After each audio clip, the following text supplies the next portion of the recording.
showing some items, and we will be talking about what this tells us about certain ancient civilizations. Yes. Yes. Make sure you are in the right class. Is anybody in here not signed up for interdimensional archaeology? No? Okay, good. Then let's start. Okay, so our first item.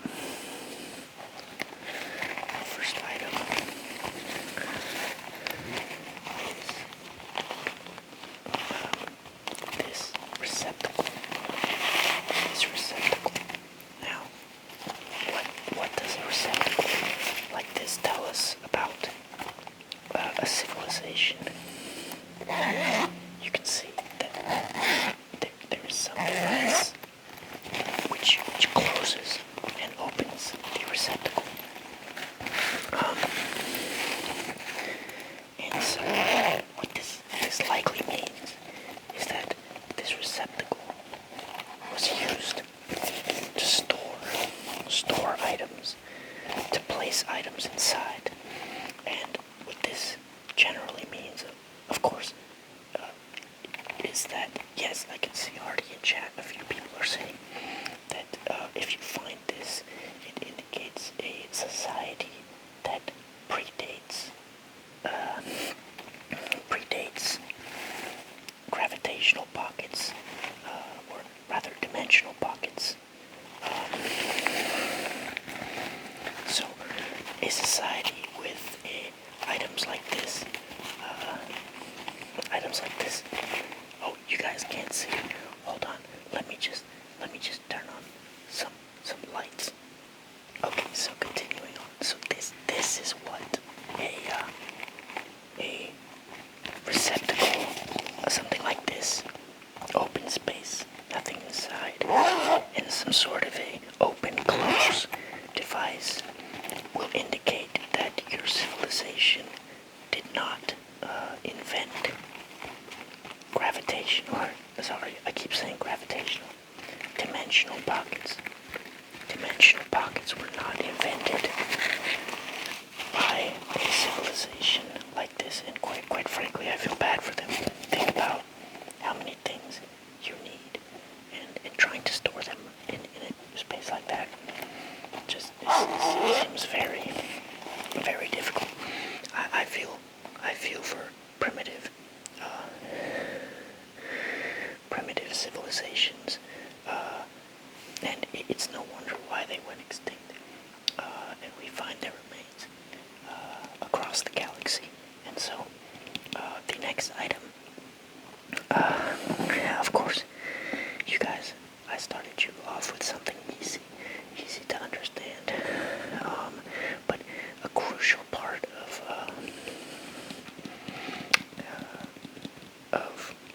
interstellar archaeology is, of course, being able to step outside of what we find to be normal, of what we find to be normal, and try to understand what is this tool, and for what purpose. What purpose did these creatures use it for? And so, the best way is to just really get down and start playing with it. Like, just get a good feel, for the tool. Obviously, make sure you're not going to break it.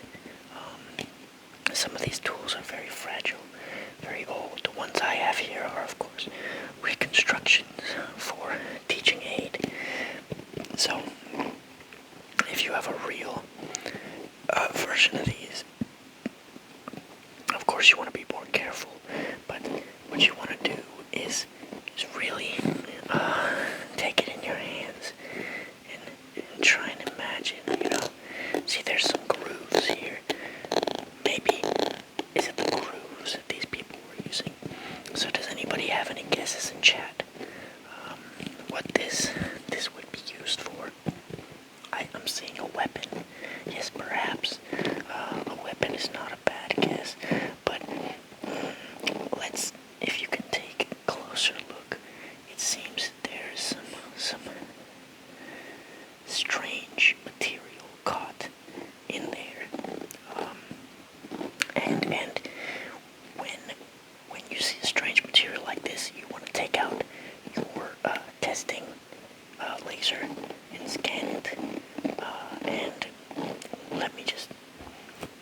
You.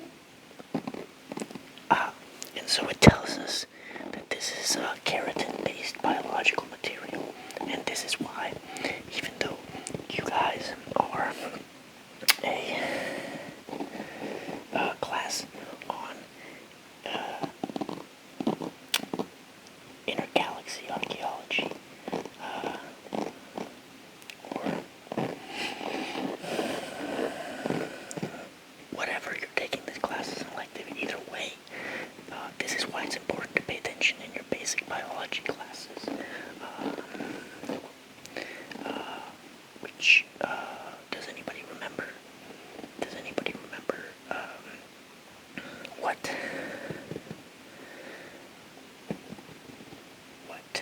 biological material is keratin-based? Yes, I'm seeing some answers. Very good. Yes, nails and hair, but of course, yes, it's probably hair, because this wouldn't do very much for your nails. But if you were to brush it, imagining you're a primitive being that still has the vestigial structure of keratin-based hair fibers growing somewhere on your body, unfortunately, and you have to groom them somehow. You can imagine how you would have to brush that hair. Yes, yeah, you can imagine that. So that is a little bit of a trickier one. And so let's move on, now that we're on the topic of grooming, to something more that maybe you guys will be able to guess a little bit better. Now, you can see that this item, it has orifices to place an appendage and operate it. And if you feel carefully, always be careful when dealing with foreign objects, alien objects. You can feel that there is a point, and it's made out of some hard elemental alloy. Yes, and so we can assume that this was meant for breaking things down into smaller pieces. And again, what we can assume, the hairbrush allowed us to assume that the creatures of this civilization at the time of that object's construction were quite primitive, and had not evolved past the point of retaining their hair, and likely even attach some sort of a beauty standard to hair, seeing as it hung around far past the point where they were able to create tools made out of polymers and other things. So just one small tool can tell us a lot. And so similarly, this tool, cutting tools like this, primitive cutting tools, will tell us that they likely did not invent lasers, and so therefore they did not have highly efficient power cells, and likely had not managed in creating the necessary components for our laser technology that is so useful. And you don't need to stress your hand. Imagine trying to use this tool for 8 hours a day. It would cause serious biological problems. Where, as the laser is just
some sort of a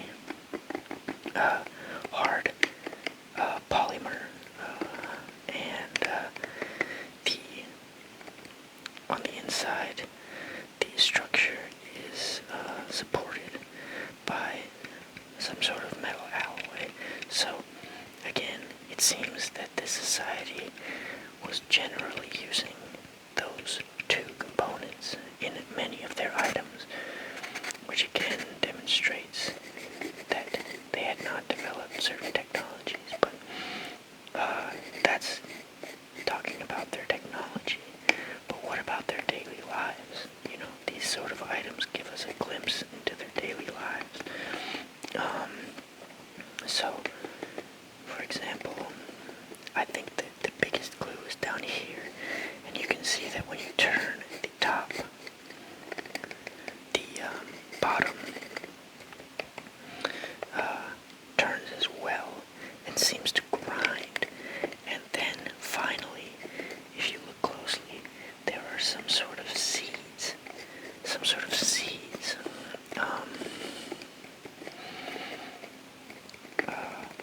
In the area of the container that is empty. So it seems that most of these seeds have already been ground by turning the top. And once again, what does this tell us about the civilization? If there's anything you get from this lecture, it's that you can ask and understand a great many things from just one object. So you can see these seeds are being ground up for some purpose. Now, what purpose might that be? Well, we know that very primitive societies did not have biological synthesizers, so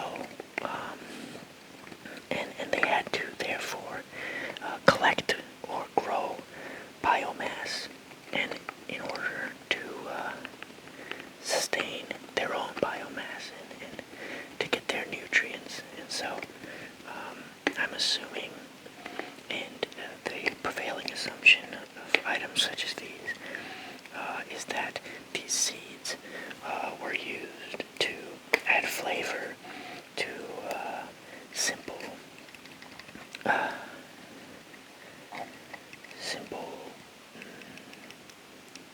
dishes. They couldn't just, like you or I, go into their kitchen and say, bio-robot, make me this and this, and then cut it up with their laser. They had to cook, well, somehow grow. Say they wanted to order a nice piece of cooked meat with seasonings. They had to order that somehow, or grow it, and then deliver it, and then buy it, and then cook it, and then add every individual seasoning, and then cut it with some sort of primitive object like this. It just seems, you start to really count your blessings when you realize how amazing we have it here on planet Blood. So yeah, that's just a quick insight into what can be done when you find one object. One last note is that how this story, of their food systems and such, it's also very important to notice where you find items. Are they together or in separate areas? See, for example, these two items, the receptacle, the storage receptacle, and the keratin-based fiber maintenance device were found in similar areas, which lead us to conclude that they were likely both associated with grooming, whereas these two items items were also found in close proximity, which can lead us to assume that many tools were needed for the preparation of biomass. So, yeah, that is just the last note. And then I wanted to show you one more thing to really show you how lucky you are. Now, take a look at this. Take a look at this. Take a look at this. This is, as you can see, there is some sort of primitive language written on here, and you can see that it's not very efficient because they had to write out so many words to transfer some apparent meaning. And so the main thing I wanted to illustrate to you guys is that, of course, something like this,